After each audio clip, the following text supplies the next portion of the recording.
Luckily for youngsters today, if you have a family history, there are certain genetic tests today available in certain hospitals which do a genetic testing to find out if you have those genes in you which can create a problem.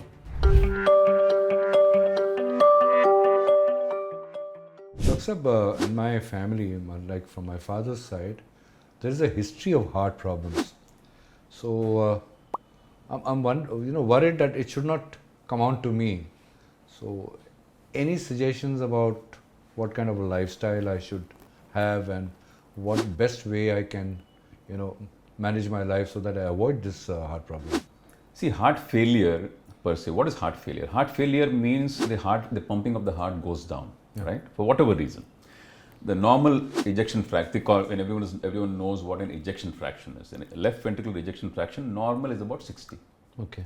When it starts going down, for whatever reason, we'll come to the reasons later, when it starts going down, automatically you start feeling the effects of it. The commonest effect is what? When the heart pumping goes down, the blood in circulation doesn't go down. You still have 5 liters of blood circulating in your body. But with an ejection fraction of say 60%, if 100 ml of blood was getting ejected with every heartbeat, when the heart pumping comes down to 25 or 30%, only 50 ml will get ejected, right? So there's a backlog of 25 ml, of 50 ml. Where does the 50 ml go? It's not going to go anywhere. It's still in the circulation. It puts back pressure on the lungs, or it puts back pressure on the legs or the abdomen. So automatically, what are the symptoms?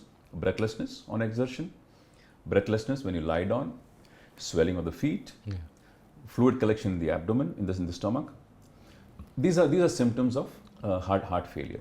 Heart failure is because you either had a heart attack or because your muscle has got affected because of some illness like a viral fever. For example, you asked me, for example, COVID can cause a heart failure. It causes myocarditis and causes heart failure in a lot of patients. It can also happen to you because of certain genetic conditions. Certain families have traits which come down through families where the heart pumping after a certain age starts going down. How do you prevent all these? If it's a heart attack, you know how to prevent it. You need to just take care of your diet, exercise, make sure you investigate yourself and prevent a heart attack. You prevent a heart attack, you prevent heart failure.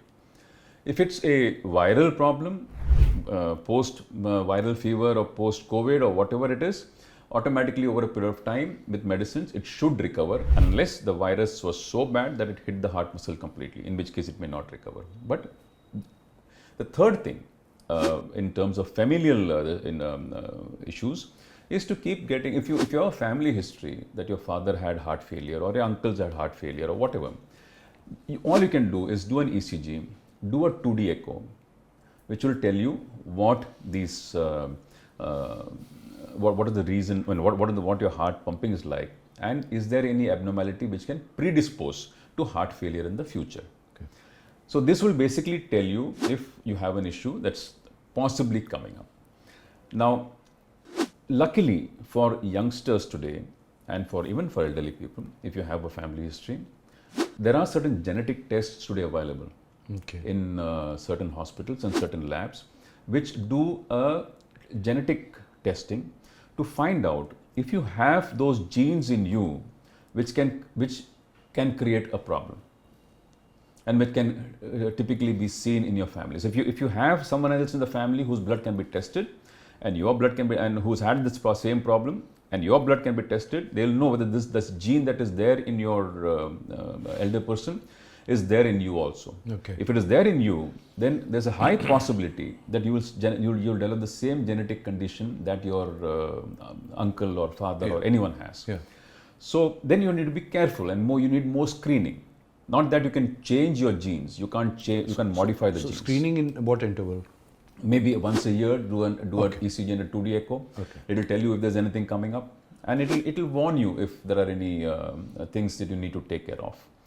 So that's all that you can do. There's nothing that you can do to predict whether you're going to get it or not. But these investigations will just tell you that you have a higher propensity for developing it. Okay.